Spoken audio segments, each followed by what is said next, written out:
70% आपल्या शरीरात पाणी आहे.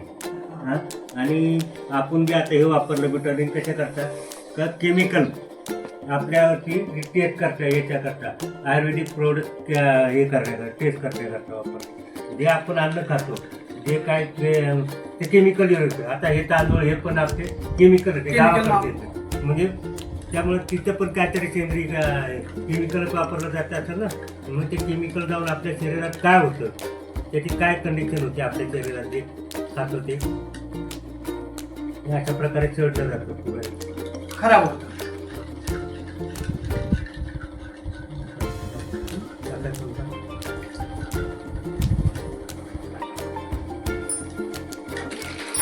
आणि हे अकाई सोनं आहे.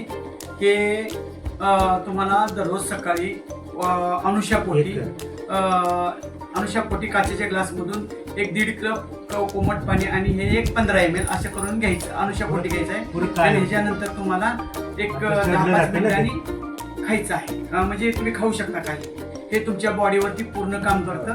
हे चढलं जातं पाणी आपण जे खातो. जर का हे जर का घेतलं काचेच्या ग्लासात सकाळी 1 टाईम तर 48 घंटे आपल्या बॉडीवरती ते काम करतं. आणि हा 30 बेरीचा अर्क आहे, ज्यूस नाही आहे, हा अर्क आहे. आणि आता हे आपण घेतल्यानंतर बॉडीवरती काय परिणाम होतो हे आपल्याला या ग्लासातील पाण्याद्वारे समजवण्याचा आम्ही प्रयत्न करत आहोत.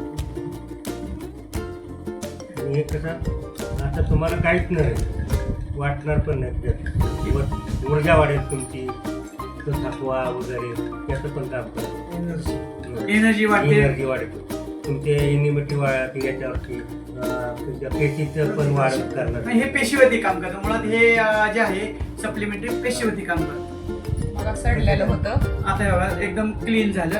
म्हणजे अशी ही आपली बॉडी क्लीन करतात. क्लीन करतात. ही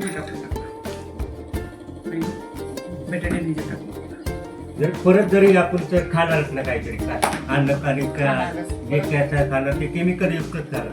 जरी परत आपल्या बॉडी जरी हे केमिकल गेलं तरी ते त्याच्यावरती काम करून घेतलं. त्याच्यावर मी ते केमिकलला दूर करत आहे. केमिकलचा परिणाम बॉडीवरती होऊन देत नाही वगैरे. अगदी तसं जे पहिलं होतं तेव्हा असंच होतं. आणि ह्याच्यातूनही जरी तुम्ही हे आपलं अन्न म्हणून जर हे चेक केले तर हे सगळं आपलं अन्न असं स्वच्छच राहतं. म्हणजे समजा आपण 1-2 दिवस बाहेर गेलो आणि बाहेरचं पाणी पिलं तर घाबरायचे काही कारण नाही. परत आल्यानंतर जर आपण हे घेतलं तर तुमची बॉडी क्लीन होऊ शकते. थँक्यू, धन्यवाद ऐकून घेतल्याबद्दल. आम्ही सनेजतर्फे आभारी आहोत.